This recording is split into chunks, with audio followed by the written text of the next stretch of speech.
Assalamualaikum warahmatullahi wabarakatuh. Perkenalkan, nama saya Nalambai dengan NIM B2106009 semester 4 dari Prodi S1 Kebidanan, Fakultas Kesehatan Universitas Megabuana Palopo. Baik, di sini saya akan memenuhi tugas dari dosen pengampu, yaitu Ibu Susianti SST MKEP. Baik, judul yang saya akan bawakan yaitu komunikasi dengan perempuan disabilitas fisik dan mental dan masalah kesehatan mental. Baik, poin pertama kita akan membahas tentang komunikasi dengan perempuan disabilitas fisik dan mental. Nah, yang pertama itu definisi komunikasi. Apa itu definisi komunikasi? Nah, definisi komunikasi yaitu suatu proses penyampaian pesan atau ide gagasan dari satu pihak ke pihak lain agar terjadi saling mempengaruhi di antara keduanya. Yang berikut adapun pada umumnya komunikasi dilakukan dengan menggunakan kata-kata lisan yang dapat dimengerti kedua belah pihak.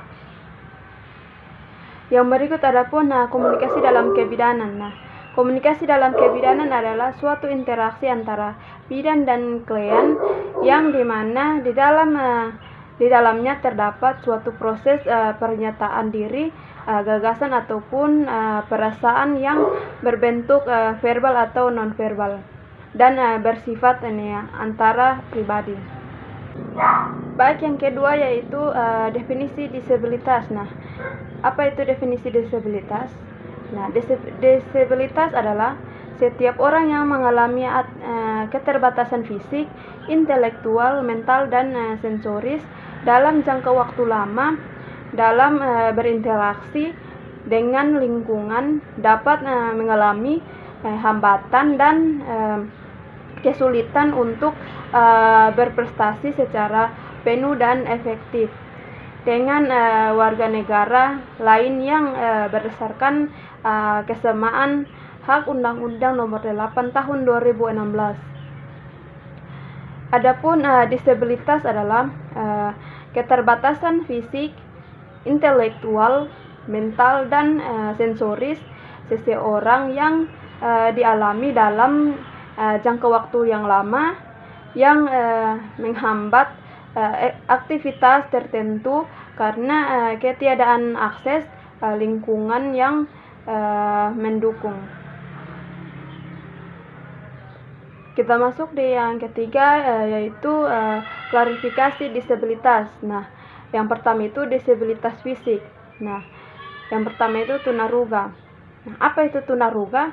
Nah, tunarungu adalah orang yang kehilangan kemampuan mendengar sehingga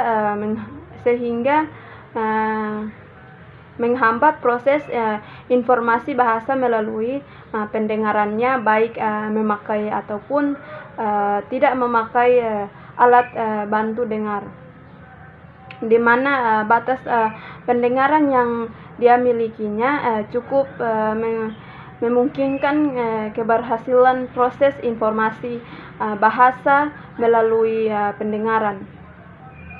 Yang berikut adalah tunanetra. Nah, tunanetra adalah individu yang mengalami kerusakan atau hambatan pada organ mata.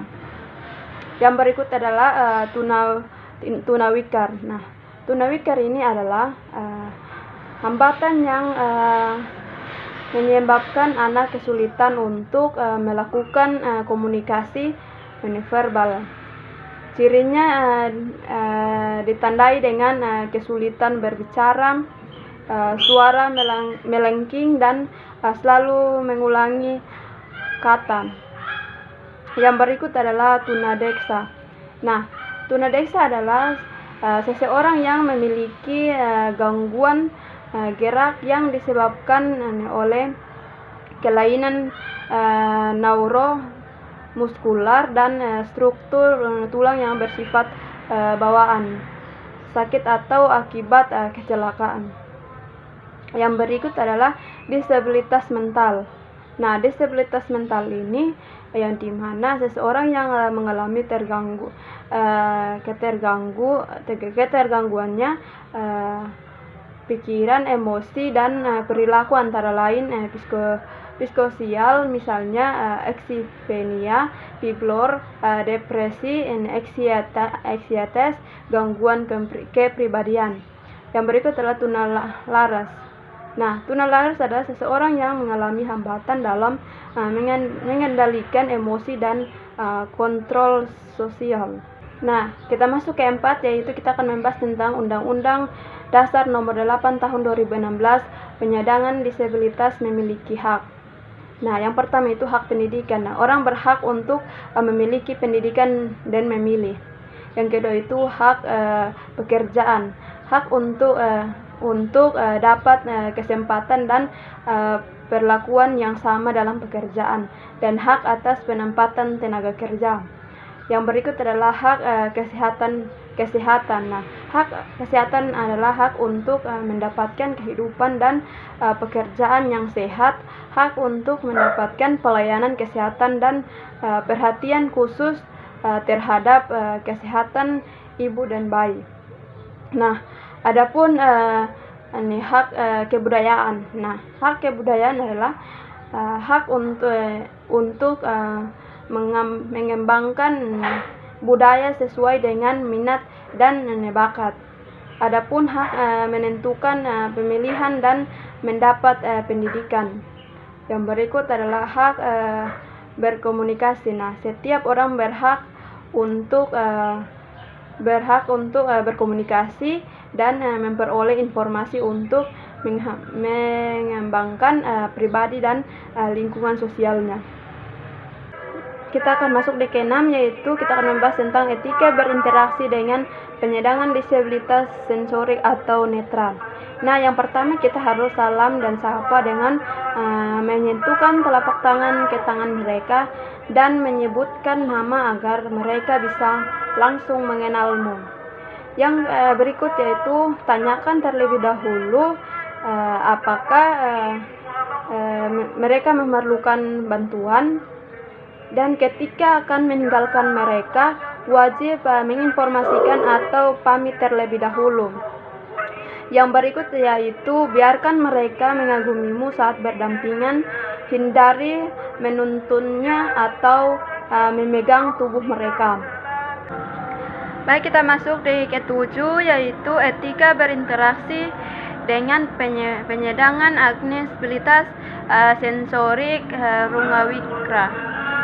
Nah, yang pertama itu kita harus sentuh, salam, dan sapa. Sapalah mereka dengan menyentuh, bicara sembari menjaga kontak mata, menjaga agar kedua mata agar tetap memperoleh kontak fisik dengan mereka. Yang berikut, gerakan bibir dan bahasa tubuh harus jelas, bicara dengan gerakan bibir yang jelas. Hindari masker atau penutup mulut apapun untuk menghalangi gerakan bibir. Baik, kita masuk di ke-8, yaitu kita akan membahas tentang etika berinteraksi dengan penyandang disabilitas mental. Nah, yang pertama itu tanyakan hal-hal yang perlu sebagai pendamping. Yang berikut adalah ajak penyandang disabilitas mental berkomunikasi sesering mungkin, mengajak mereka berkomunikasi langsung tanpa melalui perantara atau pendamping. Yang berikut adalah pakai kata-kata yang sederhana, gunakan kata-kata yang sederhana atau saja ketika berkomunikasi, bila perlu petunjuk berupa gambar atau isyarat. Baik, kita masuk di ke-9, yaitu kita akan membahas tentang etika berinteraksi dengan penyandangan. Nah, yang pertama itu harus selalu ramah, menjaga tutur kata dan perilaku agar selalu ramah. Yang kedua itu atau yang berikut, perbanyak senyum yang diberikan ke mereka akan menunjukkan sinyal kehangatan sehingga mereka akan lebih terbuka untuk berinteraksi. Baik, kita masuk di poin yang kedua, yaitu kita membahas tentang masalah kesehatan mental. Nah, pertama-tama kita harus mengetahui apa itu kesehatan mental. Nah, kesehatan mental yaitu fungsi kejiwaan yang baik dan memberikan hasil berupa aktivitas yang produktif, penjalanan hubungan dengan orang lain, dan suatu kemauan untuk beradaptasi terhadap perubahan dan dapat mengatasi permasalahan yang ada. Baik, kita akan masuk atau kita akan membahas tentang ciri-ciri sehat mental. Nah, yang pertama itu kita harus memiliki sikap positif terhadap diri sendiri. Yang kedua itu atau berikut menerima dirinya sendiri apa adanya, mengaktualisasikan dirinya dengan baik. Yang berikut yaitu memiliki cita-cita hidup dan merasa dirinya bertumbuh ke arah yang dia cita-citakan. Yang berikut yaitu pribadi yang memiliki integritas hidup sesuai apa yang ia katakan dengan perbuatannya. Yang berikut yaitu memiliki otonomi pribadi, mampu menerima penolakan dari luar, serta seorang yang memiliki komitmen hidup atau hidupnya. Yang berikut yaitu memiliki persepsi yang akurat terhadap realita, termasuk melihat realitas sebagaimana adanya. Yang berikut tidak menyangkal hal-hal buruk yang terjadi di masa lalunya dan masa kini terakhir. Yang berikut yaitu memiliki penguasaan terhadap situasi, termasuk mempunyai kontrol diri di dalam mengasihi orang lain atau di dalam pekerjaan, termasuk dalam persahabatan dengan orang lain ini. Baik, yang berikut itu stres. Nah, stres yang dimana yang pertama itu merasa cemas dan khawatir berlebihan dalam menghadapi masalah. Yang kedua itu atau yang berikut ada perubahan nyata dalam pola tidur atau pola makan yang berlebihan atau kurang. Yang berikut yaitu mudah tersinggung atau marah oleh sebab sepele. Yang berikut adalah sulit konsentrasi atau sulit membuat keputusan. Yang berikut yaitu kita akan membahas tentang cara menjaga kesehatan. Nah, cara menjaga kesehatan yang pertama itu melibatkan diri dalam kelompok. Yang kedua itu menerima diri sendiri. Yang berikut menghindari alkohol dan narkoba. Adapun makan secara sehat dan teratur, dan mendekatkan diri pada Tuhan. Dan adapun kenalin gejala kesehatan mental yang terganggu. Dan yang berikut atau yang terakhir mencari bantuan. Terima kasih, itulah sedikit penjelasan dari saya.